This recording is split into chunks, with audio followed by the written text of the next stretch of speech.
So we're at the student finance section of our tutorial. So what do we have here, Peter? If you'll be applying for student finance to help with tuition fees, what's tuition fees? A tuition fees is the fee you pay to the university to actually for them to teach you. So if you are being taught, you have tuition. So that is. If you want to be taught, it means if you want them to teach you. Yes. We have to pay tuition fee. Yes. In order to be able to pay it, you can also apply for student finance. So student finance is things like loans. Loans for tuition fees and cost of living, which is living costs are what you have to live from, money for living from day to day, because you need to rent a flat, and you need to pay the tuition fees, and you need to have enough from the finance to be able to. What else did we see, Kasia, today when we browsed for student finance? People who have children, they can also get a special kind of. Yes, it was something. People with one children, with two children, and we were looking for the for couples actually. Mm-hmm.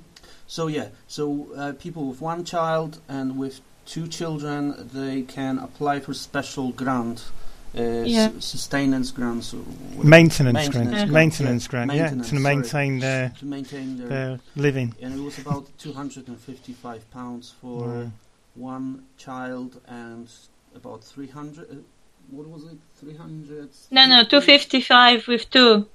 255 children. For two children. Oh, a week. A week. I was going to say that isn't much for a year. But a week. So I should have children.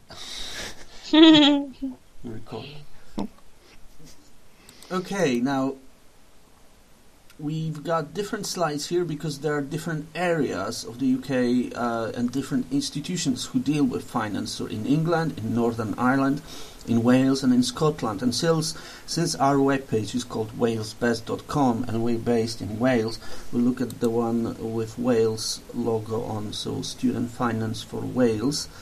So if you live in Wales, you have to choose this one. You have to read this description carefully, but what do we have to fill in?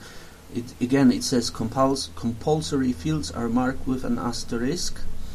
What does it mean? Compulsory, that we need to fill in? You have to fill it in. You cannot not fill it in.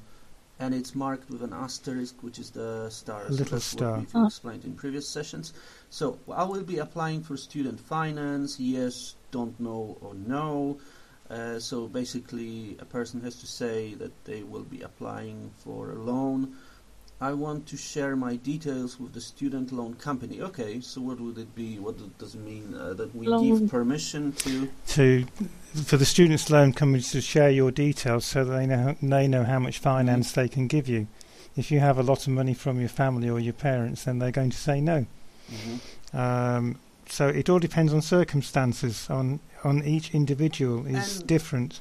And you can also choose for UCAS to send a reminder of when and how to apply for student finance. So it's really good because they basically help you with managing your finance. Choices.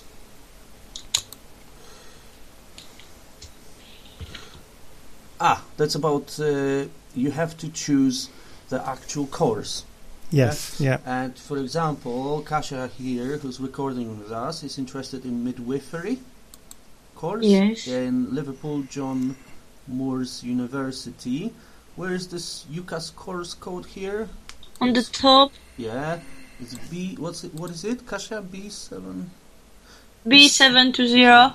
B720. So you basically have to copy this code into the application here at the course code. Every institution, that is, what do you think they mean by institution? Every college and university have their own special code. It was basically an educational institution. So because UCAS is covers all of England and Wales, then they need to have a code for each institution. So Liverpool John Moores will have a separate code from Bangor University or from Birmingham Polytechnic, etc.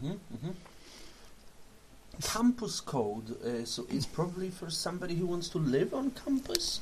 May not be, because the universities and colleges may be split into various campuses. The university in Wrexham has about 3 campuses in various parts of the city, and maybe John Moores has a campus outside the city so of Liverpool. Have to find out so you have to find in which campus your courses of midwifery. Midwifery is in maybe a separate campus from the main university. So that's the best thing, is just to Google, I guess. Yeah. Further details. Yeah. All right, let's go to the next slide.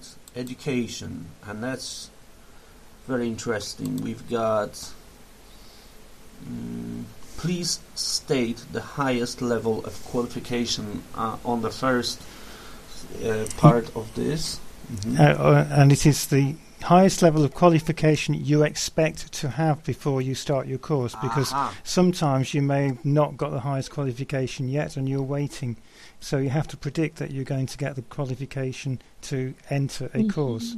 So that is qualification before you start the course? It's a qualification before you start. The problem is that a lot of courses are starting just after the qualifications come in, and they all come in September, and courses start in October. So there is usually an application a few weeks or months before then, and you have to predict it. Kasia, did you want to ask something?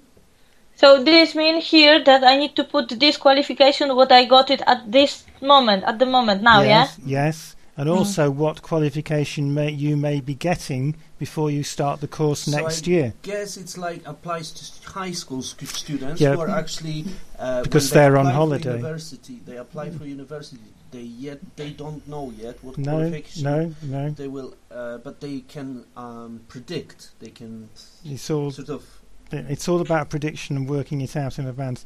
That is the problem with our system, because the colleges start at the end of September and the schools finishes in 6 weeks before, so and nobody knows. Don't have much time. No, the results come out at the end of the summer. The results come out at the end of the summer, which is a very short period of time to work it out. At the same time, they have to apply for the course. Yeah. They don't know exactly in Poland. In my country, it is you first get your and then you apply. And then you apply. We have to predict that we're getting the results and then apply. I think that's the way it is. Next slide is compulsory fields. Blah, blah, blah. This is so that's your college. That's your education. That's your own education where you went to. So if you went to a school or college, you give the college centre a name. The exam centre is where you did your exam to get into university. So your pre-university exam will have a centre where you took it. It'll have a number. When did you start college? When did you finish? Did you attend a college? Pre-college, full-time, part-time. Sandwich. What do you mean sandwich? Right, a sandwich course. A sandwich? Yes, a sandwich course means that you've done a course in between 2 other courses, like meat in a sandwich. Yeah. Like very short time. A short time, a fill-in course. In other words, that's a very strange English way of saying things, because as you know, we invented the sandwich as well. So we were always saying sandwich for this and that. That's interesting. It's the British who invented the sandwich. Yeah, in the 17th century, because one of the dukes was playing cards and he didn't want to be disturbed to go and have his dinner at the dining table. So he asked someone to put some meat in between 2 slices of bread, and he was called the Earl of Sandwich. The Earl of Sandwich. Yeah, because Sandwich is a town in Kent, on the south coast of Kent or Sussex, and he was the lord of that town, the Earl of Sandwich. and he had some meat in 2 pieces of bread while he was playing card, so they called it a sandwich. So just like hamburger comes from Hamburg, Yes. sandwich Yes. comes from sandwich. Yes. And now we've got a list of different qualifications from around the world. So Yes. A-levels. A levels are those who don't English. know. An A level, A means in A level it means advanced level. So if you are at a high school in your maybe when you are 14 or 15, 16, you do an O level, which is called an ordinary level. When you are 17 to 18 in the last 2 years of high school before you want to go to university, you have to do A levels. And obviously A levels are more advanced. So that is the pre-entry to universities in England. There's loads and loads of other awards. There's one called A-level examination in Hong Kong, but that's because Hong Kong used to be British, so it had the same examination system. So those will be probably qualifications from maybe Commonwealth countries. Yes, and there's one here that says ATC Year 12 Certificate Australia Capital Territory. Well, that's an Australian one. If I wanted to look for a Polish qualifications, I wouldn't probably find them here. Maybe not. Okay. No, there's Tanzania, Zimbabwe. These are probably all post. They're all post-Commonwealth countries. So, yeah, I don't know. Anyway, it's for international applications. I've stopped. Sorry.